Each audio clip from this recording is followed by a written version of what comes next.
and welcome to Colonial Sports Center. As always, it is Tyler Gallo and Jack O'Brien. And Jack, we have a hefty amount of softball today. But before we get started, what do we have, Jack? Well, folks, it happened. Words from Coach Jex is actually what we have first, Tyler, and we'll get to that right now. I mean, it's kind of hard, like, with the amount of competition that we've missed throughout the spring and even this fall. So any time that we get the chance to play, it's good. So it's just about getting out there and playing. Because for some of these girls, like, they haven't played since March, or for some of our freshmen haven't played legit competition since November. So it's hard to make an assessment of where we're going to be, but it's encouraging, like, these first 2 days being out here for the World Series, for sure. I love it. I love it, especially because I never thought I was going to be back out here. Welcome back to Colonial Sports Center. You should know the deal by now. It's Tyler Gallo and Jack O'Brien. And Jack, we have quite the amount of softball today for you guys. Yes, we do, Tyler. And so come to think of it, well, folks, I mean, it happened sooner than we thought, and you may want to be sitting down for this, but collegiate live sports are back. Yes, sir. Robert Morris Women's Softball is hosting an inter-squad tournament dubbed the RMU World Series as part of the Colonial Challenge. The series serves as a way to keep the players lively, keep them active, while they wait for their season to start, having not seen action in almost a year. And you know, wherever there's a whiff of some live sports in or around the Moon area, you know we've got the scoop. So sit back, relax, and get ready for the most riveting inter-squad softball tournament to date, where bragging rights and big belts are up for grabs in the RMU World Series. Well, Game 1 was obviously, we weren't covering for that one. We covered Game 2, though, and Game 1, the final score was 5-4. Hacking and Attacking took that game over the Colonial Cobras. If you take a look here, look at that beautiful belt that they got after that first game, 5-4. But they were also taking it to the second game today, which we had the coverage of, where Hacking and Attacking was continuing to try to win this game. And in Game 2, they did just that, Jack. That they did, Tyler. Hacking and Attacking was looking to continue that winning streak, but the Colonial Cobras put up a strong fight in the end. But it was some high slugging power that would eventually lift Hacking and Attacking over the Colonial Cobras. Here's the first shot from Natalie Higgins, which was a moon shot, making it almost halfway up the hill, almost put it on the soccer field. This was a solo shot to put Hacking and Attacking up by 1, and they're off to an early lead. And then later on, that's a familiar face. It's Natalie Higgins again. This one just hooking under the foul pole, and we'll talk a little bit more about her later. This was a 3-run shot, which would increase that lead for Hacking and Attacking, and they would take the second game as well, making this a 2-0 series. And again, we'll just see a couple more highlights here. The deep shot there scores some more runs for Hacking and Attacking. They really had some lively bats today. But the Colonial Cobras trying to make it back, but some strong defense by Hacking and Attacking. And here we have some more strong. Well, look, if they actually had an interesting rule in that play where Coach asked the Cobras a question and they got a free runner on second base for getting the question right, and that led to one of their runs in this game. So 5-2, the final score on that one. And we talked about Natalie Higgins, who hit 2 home runs in that game, that one moon shot, and of course the one she hooked down the line towards the foul pole. But we also sat down with her after the game to see what her thoughts were on the upcoming season. Compared to just like the NEC and the Horizon, the teams are just consistently good across the board. The competition is going to be higher, and we are, as a team, are going to have to step up our game. But I'm pretty excited for new teams and new competition. It means a lot to both of us because we've actually been playing together since we were 13. We played summer ball together and came here together. So it's just like a dream come true for us to get 1 extra year and get to play again. I feel pretty good right now. I mean, softball's a long season and there's ups and downs, but right now I feel pretty good, so I just hope I keep with it for the spring. Thanks.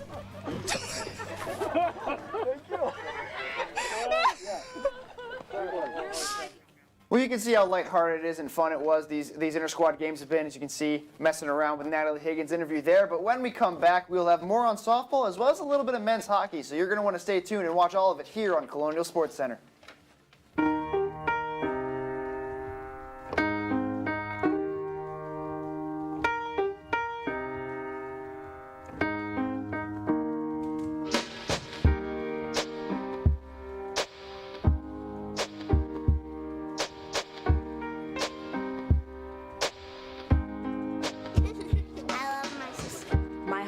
doesn't see race. Love is love. What are you doing in there? What's that? I wouldn't do that. What are you doing? What are you looking for?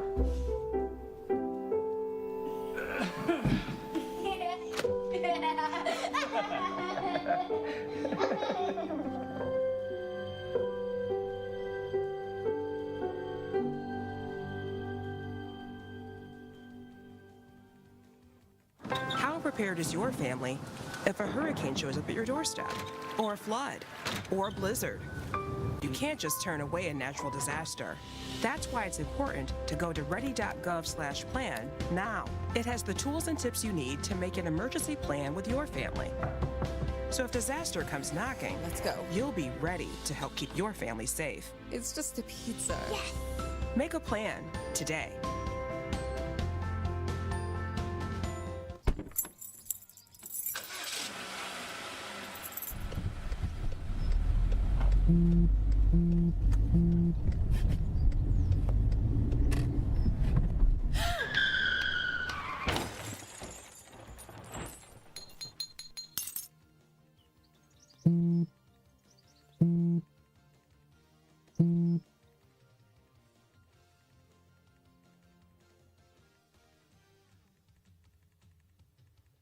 Welcome back to Colonial Sports Center. Natalie Higgins wasn't the only Colonial we stopped and talked to today. We also got a hold of head coach Jex Varner. Let's take a look.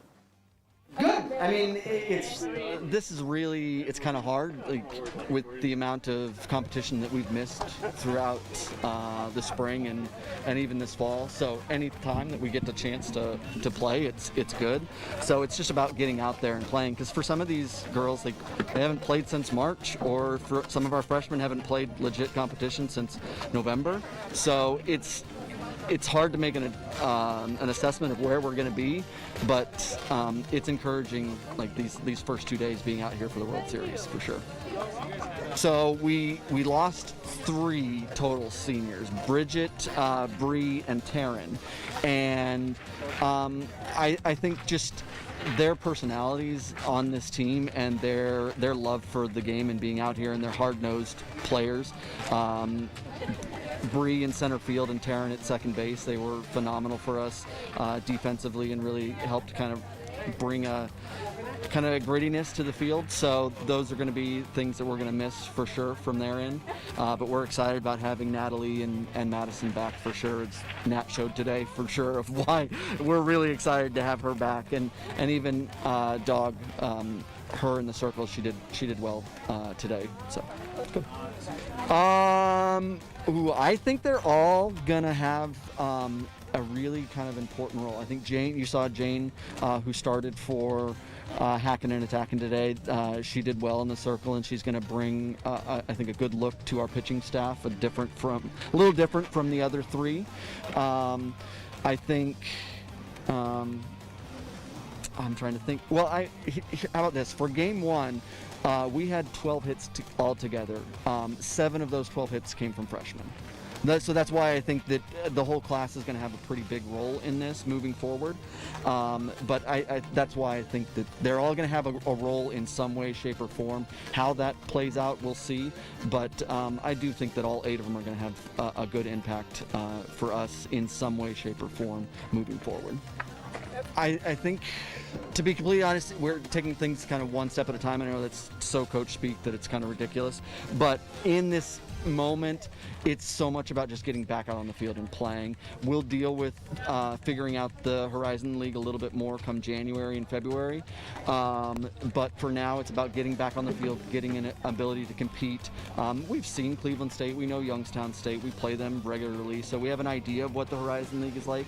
But right now, the focus is getting out there on the field, competing again, and starting to figure each other out. With 8 freshmen, getting on the field together is a big thing. So there's no better way to do that than to do scrimmages and compete like this. Welcome back from that interview, and yeah, like we said, Jack Varner is excited for the season to come up, but more exciting is we're going to have some more softball to talk about. I'm here with Nate Brysinger and John Hanna. Guys, thanks for joining me. We're going to talk about some seniors and some freshmen, and guys, who are the most notable seniors that they lost this year? Well, thanks for having us on, Tyler. And two of the names I want to look at are Taryn Miller and Brianna Bunner. I think that these are two crucial players that the Colonials are losing. 57 RBIs for Taryn Miller. That's not something that you can replace overnight. Yeah, and last year in the shortened fall season, they combined for both 16 runs batted in. I think there's a production level that's lost here, and there's going to be some players that have to fill in. Yeah. And you're talking about the shortened season last year. Brianna Bunner had a 339 average, and Taryn Miller had a 321. So it'd be interesting to see if those sort of stats could lead into something more. Yeah, both these players knew how to, hit the ball and drive in runs, and I think that's something that's going to be heavily lost on this team. Well, a lot of people, left. A lot of seniors left, but a couple more players returned. So who are the seniors that returned? We talked about one of them today. Who's the other one? Well, you mentioned it. Natalie Higgins was insane in that second game of the World Series. 2 for 3, 2 home runs, and 4 RBIs in one game. And they weren't cheapies. No, she moonshotted. She almost had a third home run as well. Yeah, that's right. She had on the one that was caught on the warning track. Then the other one, Madison Riggle. She's been a ace pitcher for them, and she's going to come back for one more year. Yeah, and we just talked about the production they lost, but these two players coming back in provide a lot of spark to this team, and I think their leadership experience is huge for the long list of incoming freshmen that we'll note on soon. But both these players tied for the lead on the team in home runs and RBIs, 3 homers, 12 RBIs in the fall shortened season. These two players, I think, could have a big season coming up. Well, who are some of the new people that are coming in this year? We saw a couple of them actually take part in the game today. One of them I'm going to talk about is Jane Garver, who pitched pretty well today, 3 innings and didn't allow a run. But who are some of the other ones that took place in this game today? Well, you mentioned Jane Garver. She had, in her high school career, she had a 62-mile-an-hour fastball, which for softball, that's on the higher end. And we heard Coach Varner mention it. They hit 7 of the 12 hits in Game 1. So that's an increase. That's going to see, these freshmen are going to make a huge impact coming forward. We only saw a combined 2 hits from all these freshmen on both teams. But the one player I want to look at is Faith Miller. She's from Southmoreland High School. They had her batting first for the Hacking and Attacking team, which makes me think that she could be a pivotal player on this team. She played second base. I think she's a solid defender, and she was that and looked the part in their inter-squad matchup. Well, yeah, and guys, there's a number of more freshmen on this team. One I want to take a look at is Catalina Saxon, who played catcher today for a little bit behind the plate, but she is as an interesting case on this team because she played both catcher and outfield. That's right, and she's also very fast. She had a 2.82 second 20-yard dash during her combine, and she also has a ball exit speed from about 69 miles an hour, which if she gets a hold of it, she can launch it almost as good as Natalie Higgins, I'd say. Yeah, and she's going to be relied upon heavily going forward, especially as a freshman. Yeah, and I think there's going to be some big shoes to fill with those departing seniors. All these freshmen can sort of, come in here and make a big impact right away. Right, and like you said, pretty fast. A fast catcher, you don't see that too often, and she was able to pretty much control the game behind the plate a little bit. Called a few of the bad pitches for the freshman Reinhardt earlier in the game, but it was a good outing for pretty much everybody in this one. So let's take a look at the conference going forward. Talked about it earlier in the day. UIC just absolutely laid waste to this conference. 20-4 in the season. No one was even close. Well, it's funny you mention that because in 2019, sure, they laid waste, but they didn't win the championship. That actually went to Detroit Mercy. And one thing to note of the Colonials have played every single team in the Horizon League except for Wright State. Yeah, and you look at the top 2 teams in this conference, UIC, Detroit Mercy, as you mentioned, John. UIC was the 2-time defending champion before getting knocked off by Detroit Mercy.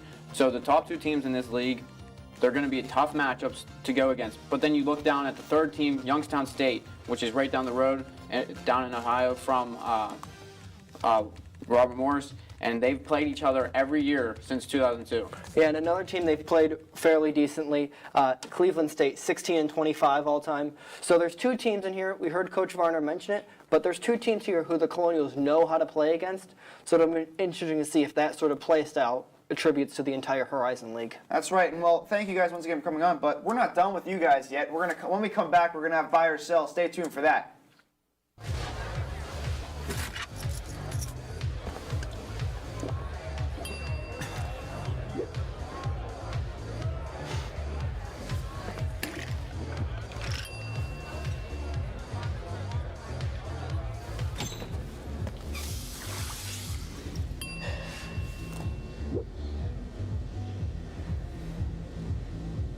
If you need to do something to feel okay to drive, you're not okay to drive.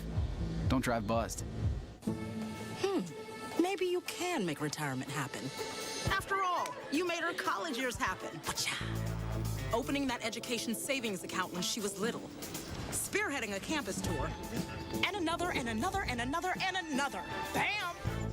Deciphering financial aid. She was like, what? Well, now she's like, you aced planning for college. Now get the tips you need to get on track at aceyourretirement.org. Jason, let's go see your room.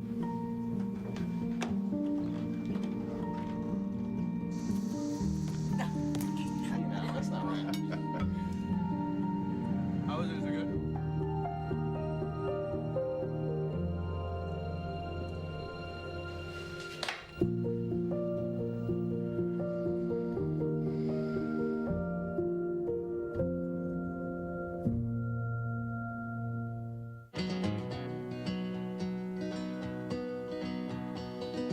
Things could be stranger, but I don't know how. I'm going through changes now. Could spend a lifetime trying to figure it out. I'm going through changes, through all of the strangeness. I'm going through changes now. Welcome back to Colonial Sports Center, and it may as well be called the NASDAQ because we're about to engage in a lot of buying and selling, guys, and we're going to start off with will the Colonial softball team finish top 5 in the Horizon League? Nate, what do you think? You know, I'm going to buy it. I think moving into this league, you know, there's going to be a lot of adjustments, but I think Jex Varner has really got this team heading in the right direction. And, you know, the top 6 teams make the playoffs in the Horizon League, but I think they finished top 5 and they reached at least 10 wins. See, I'm going to sell this one. As much as I do think, as you agree, Jex Varner has this team moving in the top, moving forward. They went 5-9 in the NEC in 2019. And I think the Horizon League, we heard Coach Varner mention it as well, the Horizon League's on another level. So I think, you know, they're going to be battling with Cleveland State and Green Bay towards the bottom of the league. But I still think that they're going to, you know, make improvements as the years go on. Yeah, I think I'm going to have to sell this one for now. I mean, as we saw them last year, I just don't think they're ready to make that next step. But we're going to move on to something we saw today. Natalie Higgins, once again, mentioned her all day, but put on a show, hit 2 home runs. Nate, do you think she leads this team in home runs? Yeah, I think she leads this team in home runs, you know, far more than any other player. No one comes close on this roster. I think she can put up 10 home runs, if not more, for this team. I really think she has, you know, a powerful swing and can put it over the fence easily, especially there at the North Athletic Complex. Yeah, I'm going to buy this one too. The past 2 years, she's been tied for first for home runs. She had 7 in 2019 and then 3 in the shortened 2020 season. So I think that she's just going to, coming back for that last year, another year of development, another offseason of growth, I think she's going to just move, I'm going to say 15. Bold take there. Oh, that might be close to the #1 season in Colonials history in terms of home runs, ranking up there with Callie Byers, who's in the Hall of Fame. But the freshman impact now, we saw that in the game today. You know, Catalina Saxon had a hit, Peyton Ellinger had an RBI, and of course, we talked about Jane Garver on the mound. But do you think the freshmen continue to have an impact and take over this season coming up? I think that Jane Garver is going to have the biggest impact, so I'm going to buy this one. But with a caveat, I think Jane Garver is going to be the main culprit because the only real pitching threat they had last year, obviously it was shortened, but was Dana Fatekas, who had a 2.54 ERA. Everyone else was above 4. I think Jane Garver is going to slot in there. She's going to dominate on the mound, be that second ace that the Colonials need. I think I'm going to sell this one. You look at Madison Riggle and Natalie Higgins coming back. I think they're going to project the team into that top 5 category in the Horizon League with, you know, Higgins' power at the plate. But also, I think some of the players that were freshmen last year will come in and finally get their time to shine this season and make a huge impact going forward. Yeah, we really saw that today. The way the freshmen took over in these 2 games, I'm going to have to buy this one because of just the sheer impact they've had in the last 2 games. Once again, guys, thank you so much for coming on and talk softball with me. It was a good day of softball, and it was nice to get back into some live sports. So we're going to send it over to Jack O'Brien, who has more for us. Thanks, Tyler. Now, over the offseason, Robert Morris men's hockey saw a majority of their top players depart. But another departure that hasn't been talked about as much is the departure of assistant coach Ryan Crothers. This spot has been open, and it has now been filled by Mike Corbett. Derek Schooley said, quote, "I called Mike immediately when this position opened, and I wanted to make sure he knew we were interested in having him as a part of the Colonial program. I'm ecstatic that he is here in Pittsburgh." Mike Corbett brings coaching experience from University of Alabama Huntsville and as an assistant in Air Force to the Colonials management squad. They're looking for him to bolster up their coaching staff, and we'll see how he fares and how the Colonials fare in this next season. And another person who's joining the Colonial squad is a young man named Randy Hernandez. Randy Hernandez is one of Robert Morris's newest additions to the men's hockey team. But he doesn't just bring a scoring prowess to the table. Hernandez is of Cuban descent and has traveled from his hometown of Miami to Plymouth, Michigan, Sioux City, Iowa, Lincoln, Nebraska, Brooks, Alberta, and now the Pittsburgh area, all for the love of the game. A love of the game he's had since the age of 6. Hernandez first started turning heads when he scored 93 points in 54 games with the Florida Alliance under-16 AAA team in 2014-15 and being featured in an ESPN Deportes Miami story. This caught the attention from USA Hockey and the Ontario Hockey League. Hernandez was drafted by the Sault Ste. Marie Greyhounds in 2015, but he opted out to join USA Hockey's National Development Program in Plymouth in 2015-16, becoming the first player from Florida in the USNTDP. Hernandez recently recorded 95 points in 57 games after scoring 25 points in 29 games for the Brooks Bandits, saying his older brother's motivation was the fuel for the fire he needed. Quote, "He wanted it just as bad as I did. He's my big bro. He's tough on me, but he loves me. He just wanted the best for me. He'd be there by my side. We look at drills together we could do, and things that will take me to the next level." Head coach Derek Schooley expressed his excitement for Hernandez, saying, "He's maturing at the right time, heading into college. It took him a few years in juniors to get there. His speed is outstanding. His goal-scoring prowess at the junior level has been outstanding, and I think those are things that will really help Robert Morris University in the future." Well, while Hernandez has been pretty good for his youth career and coming to RMU, another player left RMU that got a pro deal earlier this week, former men's hockey defenseman Sean Giles inked a professional deal to join the ECHL's Cincinnati Cyclones, joining a couple of other former Colonials to sign ECHL deals. Let's take a look at his RMU career here. I mean, he's just been a rock on defense, was not relied upon to get points, only 3 goals and 22 assists in 131 games played. But he was a shot blocker. He blocked 179 in his career, including a career-high 75 last season. And he was a 2-time men's hockey student athlete of the year. This is a guy that is going to get in there. He's a very Andy Green-like. He's the guy that could anchor your defense and a guy that would just be there and will go out every single day and play a good defense. And you saw that 3 goals and 21 assists in a pretty similar amount of time with Lone Star of the North American Hockey League. Well, folks, if you're sweating, don't be alarmed. We've got hot takes coming up next. Roll over. Chance high five. All right. When you adopt a shelter pet, you discover all the things that make them unique. And your mother and...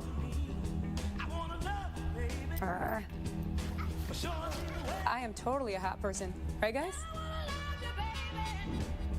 Thanks for being honest. They're a little bit of a lot of things, but they're all pure love. Adopt pure love at theshelterpetproject.org. Multiple studies have shown that marijuana can slow both driver reaction and response time, which can be really dangerous. He's here. He's here. Wait. What? I can't drive. Why? My. Oh.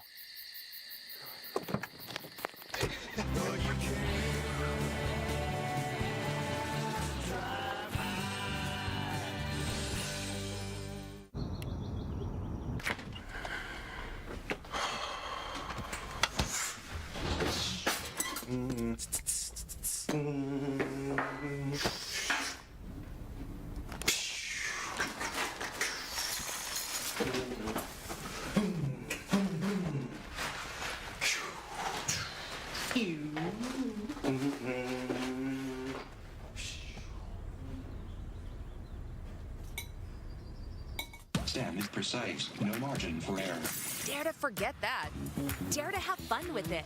Get weird with it.